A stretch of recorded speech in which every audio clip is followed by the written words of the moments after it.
Let's go, mon soleil. Non, je n'ai pas les cheveux gras.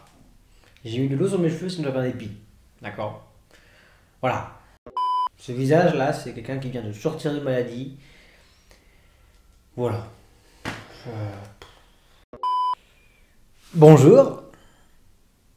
Alors, si aujourd'hui on se retrouve dans cette 5e vidéo sur ce sujet-là, c'est parce que je trouve que ça manque un petit peu de concret. C'est vrai, je vous ai présenté la création, la relation passionnelle que j'entretiens avec ce concept. Je me suis présenté moi, à travers un pan de ma personnalité qui est celle de mon âme d'artiste.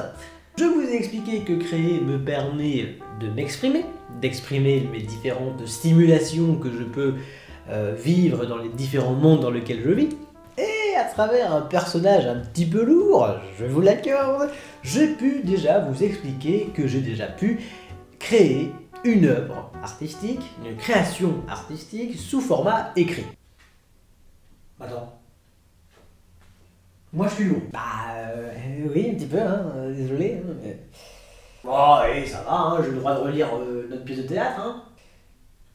T'as des lunettes toi maintenant? Alors oui, je porte des lunettes d'ailleurs, hein. Ça me permet, excuse-moi, d'avoir un autre élément d'identification que mon caractère relou, d'accord, hein? Et puis c'est pas comme si j'avais dit de manière très peu discrète que c'était encore que le livre était encore disponible sur Amazon.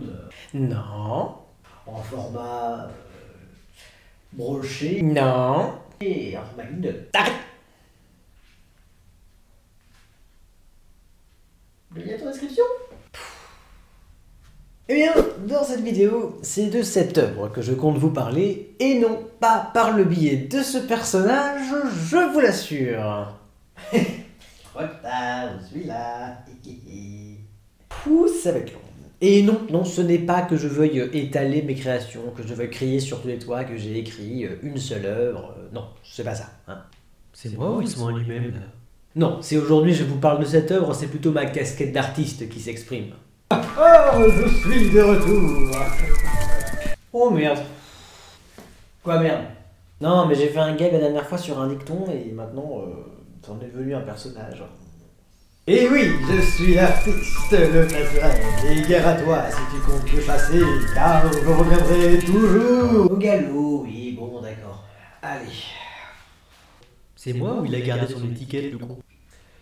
Ouh. Ça va être marrant cette vidéo, hein. Ouah. Tu parles, ça va être une galère à tourner.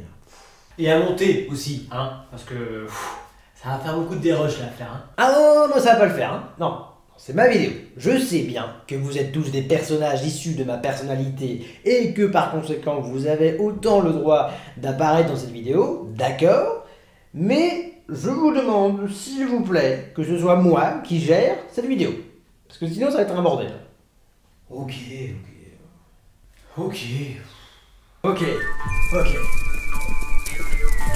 Je disais donc que c'est ma casquette de créateur qui s'exprime aujourd'hui et qui trouve qu'il s'agit là d'un bon exemple concret eh bien, de ce qui peut ressortir de mes phases de création, de mes phases de réflexion artistique et de volonté d'expression artistique. Aujourd'hui, je réponds à la question pourquoi et comment j'ai écrit Portrait chinois.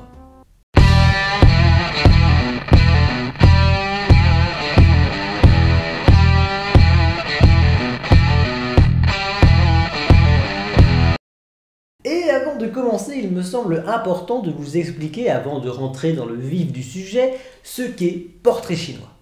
J'aime bien présenter et introduire cette pièce de théâtre à travers les deux caractéristiques qui me semblent principales. L'une concerne plus son contenu, le sujet qu'elle aborde, le thème qu'elle aborde, tandis que l'autre concerne plus sa forme. Et commençons par la première caractéristique. Le sujet principal qu'aborde cette pièce, alors je précise principal parce qu'en fait cette pièce aborde d'autres sujets, mais de manière beaucoup moins explicite et moins développée, est un thème noir, encore fort tabou aujourd'hui, un thème pas très marrant en fait, c'est celui du viol. Bon voilà, c'est sûr qu'en termes de sujet, on n'est pas sur la comédie de l'arte, dans cette pièce de théâtre, c'est sûr. Pourquoi je voulais aborder ce thème-là, je vous en parle juste après.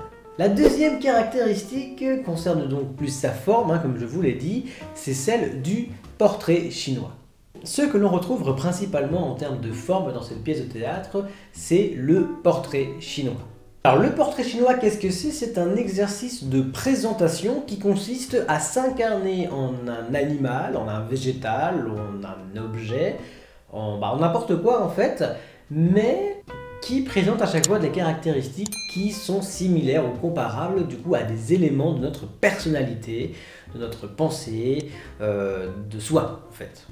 Et ça se présente généralement sous la forme de cette phrase. Si j'étais telle chose, je serais telle chose parce que.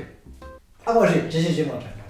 Si j'étais une pièce de théâtre, Non. je serais Non.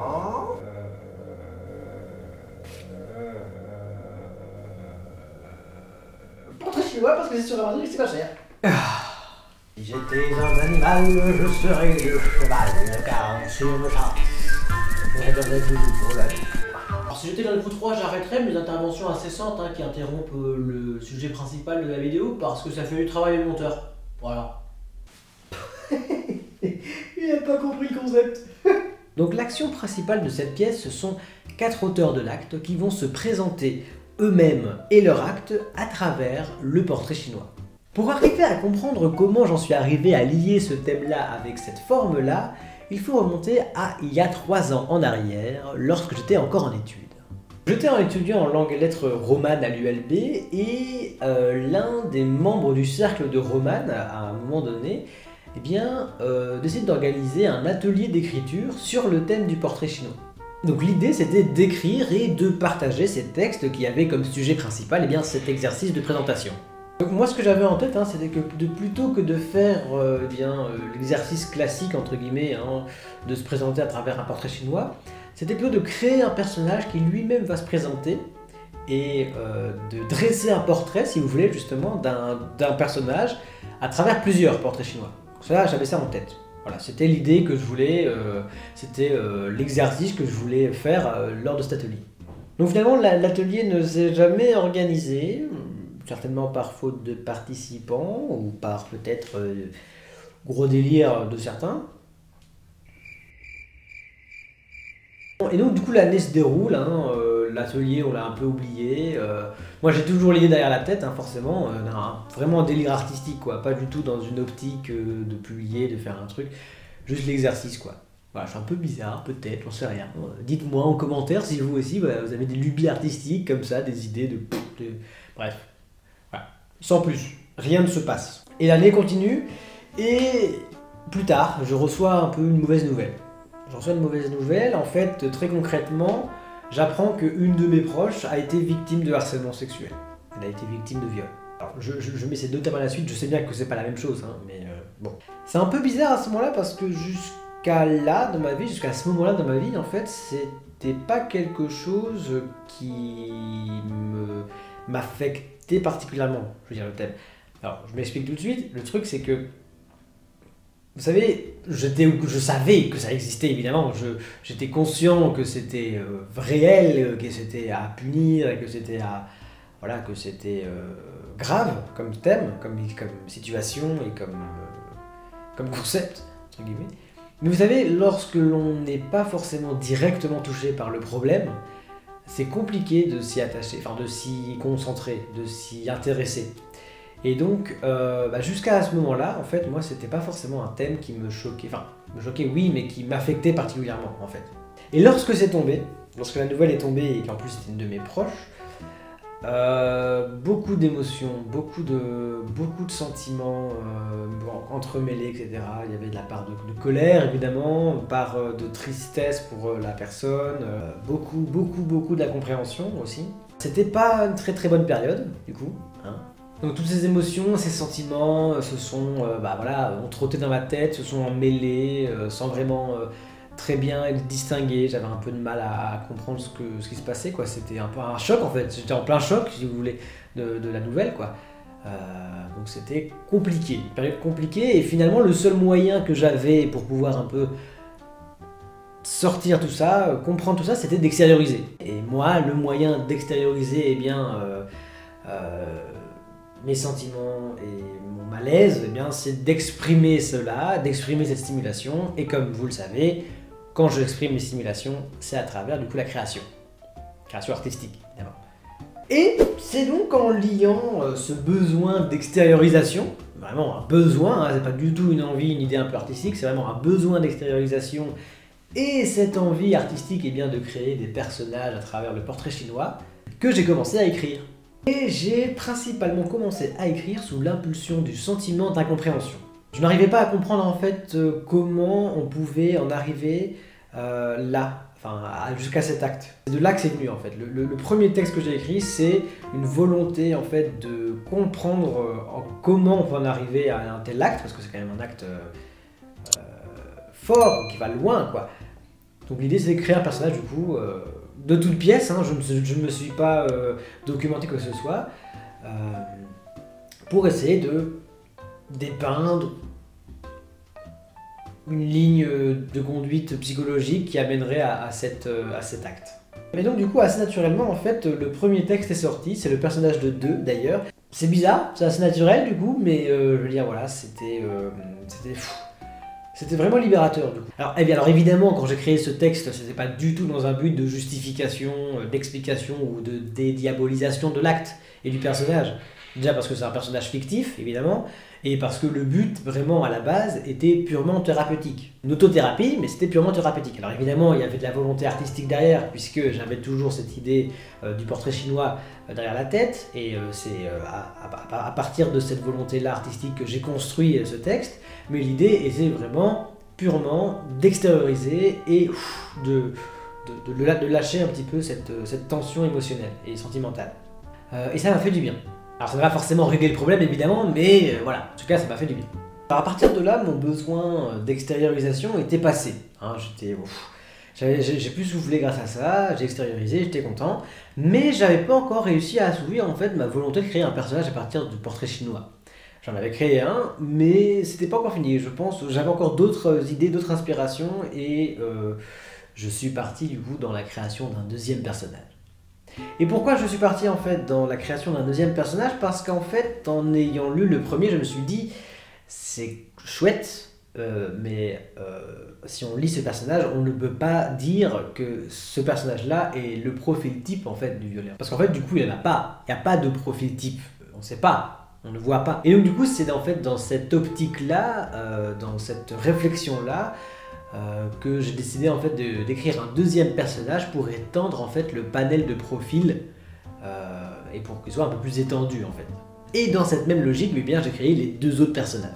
Alors un petit détail aussi, mais pas des moindres, qui est important de savoir, c'est qu'en fait moi de manière générale, lorsque j'écris, pas forcément sous format de portrait chinois, mais quand j'écris de manière générale, j'aime bien ajouter une espèce de dimension orale dans mon texte. J'aime bien avoir une certaine oralité dans les textes. Pourquoi? Parce qu'en fait, comme je suis particulièrement affecté et intéressé et passionné par le monde du théâtre, des arts oratoires et arts dramatiques, eh bien j'aime bien l'idée que les textes que j'écris puissent être, si pas joués, hein, si pas retenus mentalement, eh bien simplement interprétés face à un public. Voilà, lu avec relativement d'intonation. Je sais pas pourquoi en fait. À chaque fois, je m'efforce plus ou moins naturellement eh bien, de mettre un caractère oral dans mes textes. Donc du coup, en ayant ces 4 personnages créés, à partir donc, de 5 portraits chinois chacun, eh bien, je me disais, c'est vraiment chouette. Ces 4 textes, ils sont interprétables, ils sont jouables. Or, si on met ces 4 textes ensemble dans le même bloc, c'est indigeste. C'est trop lourd, c'est beaucoup de textes, ce sont des personnages qui débitent beaucoup de textes, qui parlent, c'est trop... trop quoi. Et donc c'est pour ça qu'autour, eh bien, j'ai écrit l'histoire un petit peu méta hein, d'une fille qui écrit une pièce de théâtre et qui a besoin de l'avis de ses amis pour savoir si la pièce de théâtre est intéressante ou pas. Alors un petit peu méta, pourquoi? Parce que justement, eh bien, c'est un petit peu aussi moi, ma volonté, c'était d'avoir un avis des gens sur la pièce de théâtre pour voir si elle était bien. Et méta parce qu'en fait, on mélange un petit peu du coup le monde de la pièce avec le vrai monde. Mais ça, du coup, vous le verrez mieux si vous lisez la pièce. Et donc du coup, très naturellement, eh bien, le titre m'est venu. Pourquoi? Parce que je ne voulais pas, dès le départ, vendre eh bien, le sujet de la pièce. Hein. parce que c'est quand même principalement du portrait chinois qu'on peut observer dans cette pièce. Et voilà, c'est la fin de cette vidéo, donc je vous remercie d'avoir pu la regarder jusqu'au bout, hein, c'est super sympa. Je vous incite à mettre un petit like, à vous abonner évidemment à la chaîne, et dites-moi en commentaire si l'idée des différents personnages là, que j'ai rajoutés dans cette petite vidéo vous plaît. En tout cas moi j'ai eu beaucoup de plaisir à le faire, j'aime bien créer des petits persos comme ça, donc à mon avis je vais développer ça si ça vous plaît, et je vous dis à bientôt pour une prochaine vidéo. Ciao.